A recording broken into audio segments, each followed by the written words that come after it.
Hey friends, fellow golfers, golf fans, golf players. The Ryder Cup of 2020, just completed in 2021, is over.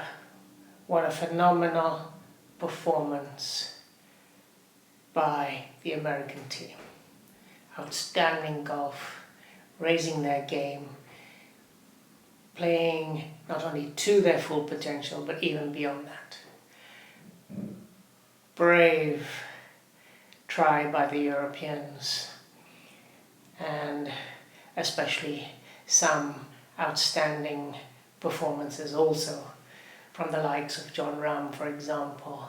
Great performance from Shane Lowry, even Victor Hovland playing reasonably well, showing his real potential. And of course the Spanish duo in Rahm and Sergio Garcia, to name just a couple. However, clearly there are some things for us to reflect and think about if we're going to really compete and beat the Americans over the next decade or so. The Americans have clearly built a super young team. They've got many more in the pipeline. The camaraderie that was a huge advantage for the European team in the past has been minimized. These young guys know each other, have no fear, play well, play at the absolute top of the game, and are therefore ready to complete what Jordan Spieth talked about as unfinished business, meaning winning in Italy next time and perhaps even beyond. I thought it would be useful to highlight a couple of backdrop points first, and then go on and identify 2 or 3 key things that I think need to be focused on for Europe to build a stronger team, compete not only well against this young American squad and squads to come, but even outplay them.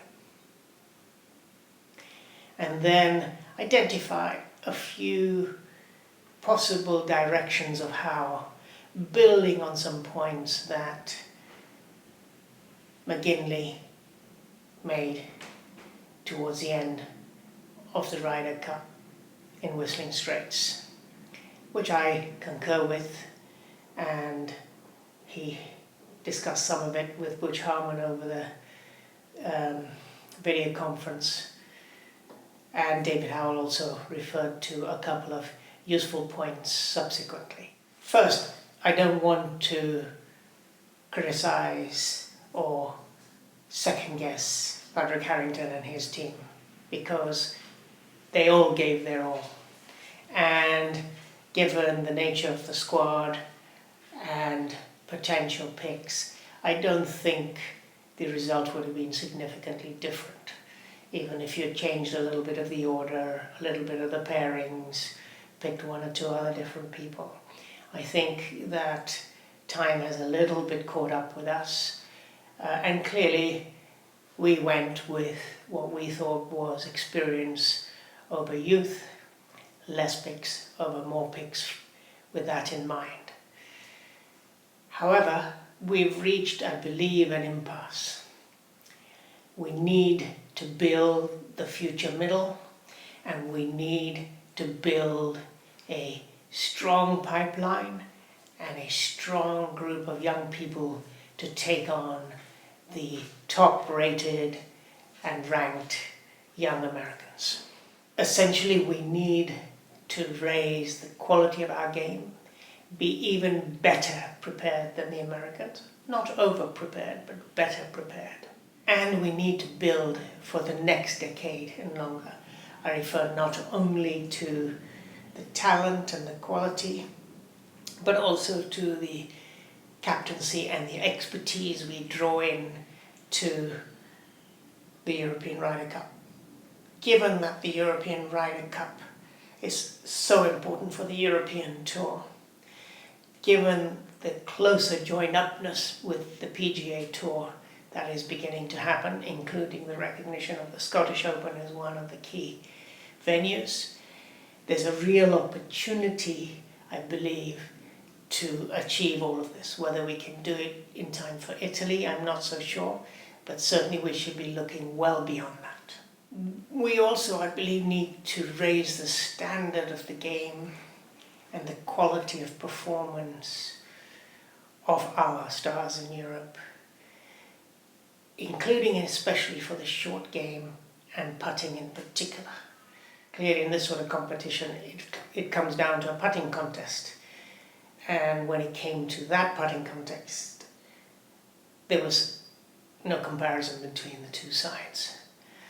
Aside from some spectacular one-off and really top putts from John Rahm and Shane Lowry, for example. We also need to pull in more expertise from across Europe and across the game and across different disciplines, and I'll come back to that. So that we can build the robustness, breadth and depth for the next decade or two. And let me give you some points that I suggest of how. First, I believe we should go to the system that was deployed by Steve Stricker this time of 6 picks. Possibly even for Italy, but if not for Italy, certainly for the next time in America, given there's often a home advantage and it is a good time to build the experience of young people and bring in more rookies. So I would suggest 6 picks. There is talk of 4 instead of 3, but I think we need to bite the bullet and really bring in some young talent even next time. Second, I believe we need to extend the nature of competition and pressure of competition for the context, like the Ryder Cup, of match play, foursomes, 4 balls, even singles following that. So following the same format, but having some additional competition in the off years of the Ryder Cup, maybe even during the year of the Ryder Cup of a slightly different nature, and I'll make a couple of suggestions. I don't think we should go back personally to the Seve Trophy format of GB versus the rest of Europe. It should be Europe versus the rest of the world, so why not mirror the President's Cup, but being Europe versus the rest of the world. I think that in Ryder Cup years also, we could do something interesting, like have the Solheim Cup team play against the Ryder Cup team. That could be a fascinating contest, albeit adjusted for lengths, but I think there's a lot to learn from both sides. In that regard, I think we should bring in more expertise into the advisory and captaincy roles, assistant captain roles certainly, even from the Solheim Cup. So the likes of Laura Davis or Catriona Matthew could play a significant role in being advisors and assistant captains in the Ryder Cup. Why not? Times have changed. Let's move on. Let's bring in the best players, the best coaches, the best assistant captains. Not rely just on past Ryder Cup players. The joined-upness of PGA and European Tour gives us opportunity to perhaps explore more sponsorship opportunities, more both financial, technical, mental coaching support activities, building for the Ryder Cup. So taking and trawling the wider Europe depth from more countries, Portugal and others, to see where the young potential rookies could come from. Get them to be sponsored to play in certain tournaments on the PGA Tour. Quite apart from the top players who need anyway to compete on the PGA Tour and in the majors, in the World Golf Championships, in the Rolex Series in Europe, as David Howell suggested. But go actually a step beyond that and say, how could we support whole bunch of young people, out of whom maybe a small number would then make the final cut and be choices for rookies and for picks, for this building up of the team. The middle needs to be shored up. We have obviously a Sergio Garcia and Rory McIlroy there, and possibly a Paul Casey to provide some depth and continuity. But we need to build that next layer for the middle. We need to build that young team and then the ones before that. So I think we need to look forward and take some risks, but sensibly, in a planned manner, but with all of this in mind. In addition, we should look at what can we draw from the wider world of expertise, from coaching, that can be part of that process, not for the Ryder Cup match itself, although possibly that too, but well in the lead up to that. Top putting coaching, top mental coaching, quiet iron putting. Let's build that expertise and make that available to this wider pool of young players so that they gain, because their games improve and then they can compete even better.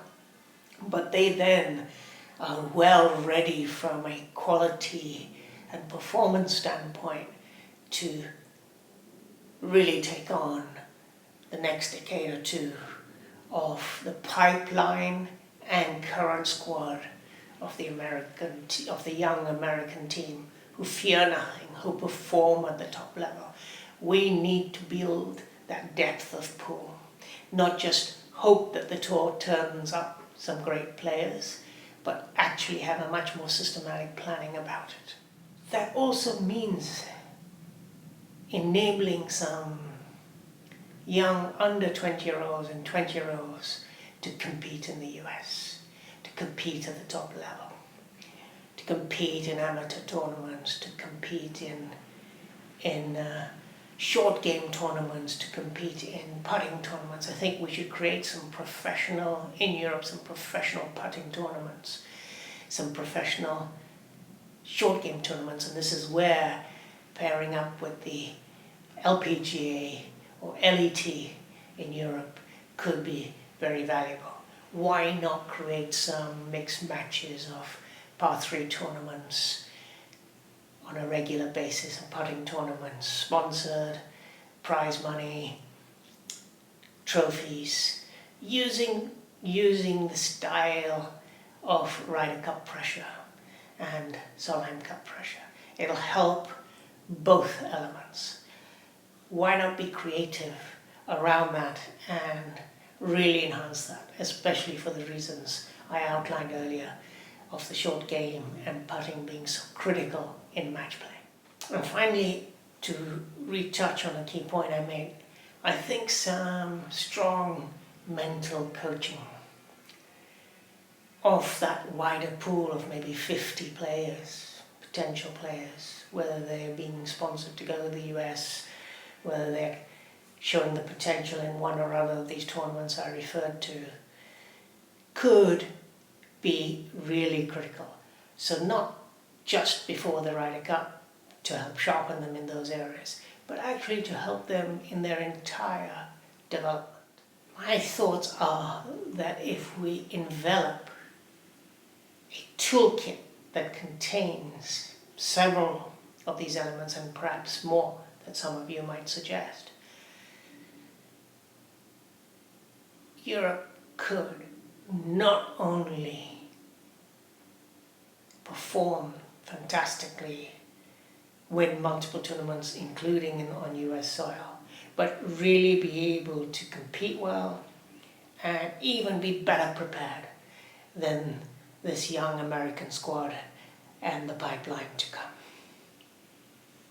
It would raise the standard and quality of performance, competition, and the Ryder Cup and Solheim Cup to yet another level. Let's do it. See you on the flip side.